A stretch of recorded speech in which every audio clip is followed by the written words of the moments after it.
Checking that cervix. Is it going to hurt? What can you do to make it not hurt? Today, we're going to talk about all those different things with an experienced person who has not only had 3 babies of my own and absolutely hates exams, but also has checked thousands of cervixes. And we're going to learn all about it today. So stay tuned.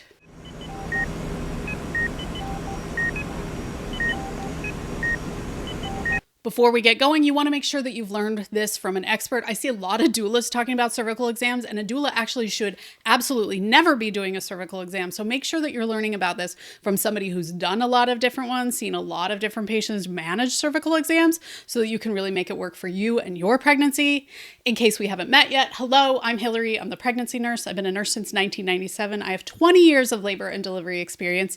And yes, like I said before, I've checked thousands of cervixes, and I had 3 babies of my own, and this was really difficult for me, especially on my first baby. It got better with every single pregnancy, but I get you, it's not fun. So I guess that's the first answer. Is a cervical exam painful? I will tell you that some people don't mind them at all, and some people mind them very much. It really varies person to person. So just because somebody had an extremely painful cervical exam doesn't mean that it's going to be painful for you, but I think it's awesome to have some tools in our toolbox in case it ends up being painful for you, even at some point during pregnancy.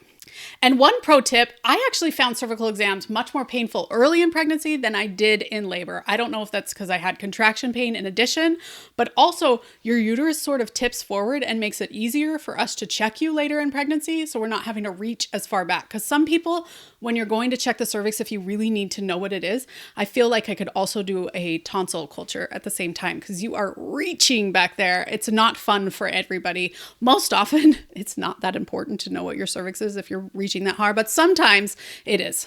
Okay, so what is a cervical exam? So your uterus lives in your pelvis, right? And inside the uterus is where your baby is. So we put our fingers into there and we're just checking the bottom part of the uterus. That's called your cervix. I'm wearing this pelvis like a bracelet. Hold on. So we're checking to see how this feels, how baby is progressing through it, because as your uterus starts to contract, it pushes baby into the cervix and out through the cervix. So when the cervix is 10 centimeters, which is what we call complete, it's when you have the opportunity to push. I have a whole video on how to push that I'll link down below.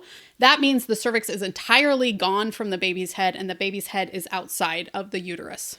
So when we go in, we're checking the bottom of your uterus, also called your cervix, in case you're wondering. And it gives us a lot of information.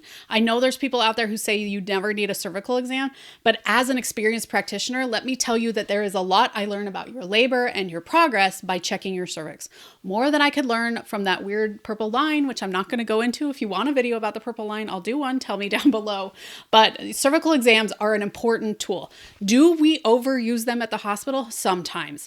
I do hear frequently in learning hospitals where they have residents or maybe lots of new nurses that they're checking cervixes really frequently in some ways so that people can learn how to check cervixes. And I also want to give a side note that it is really hard to learn how to check a cervix. Imagine this, it's in a dark cavity that you can't see, and you're just having to learn what the different things feel like. It takes a long time for a practitioner to really get good at cervical exams. And so if it varies one to the other by a centimeter or two, do not be surprised. We are not taking a ruler in there, thankfully.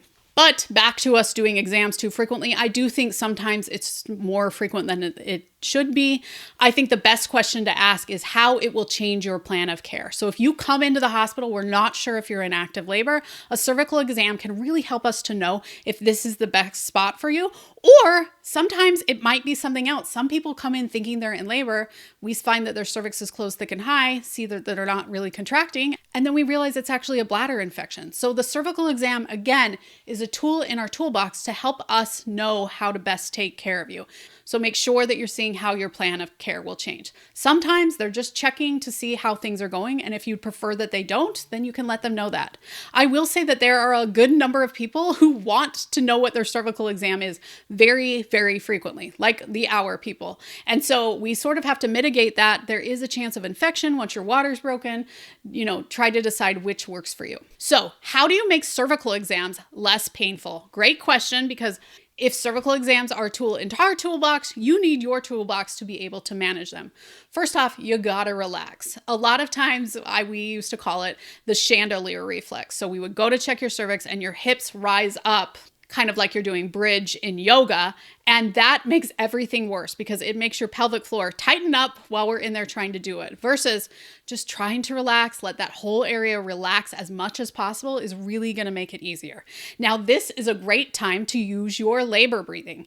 I will say that I see some birth classes who just concentrate so much on labor breathing versus like making decisions for yourself while you're in labor. And I think you need a birth class that has both. They teach you natural pain management, breathing and relaxing through the pain, but also labor progress, how to make choices for yourself in labor. That's why I recommend the online prenatal class for couples. We have a whole natural pain management video that really goes through breathing in labor and also teaches you how to relax that pelvic floor while you're breathing in labor. So I think it's going to be a great resource for you.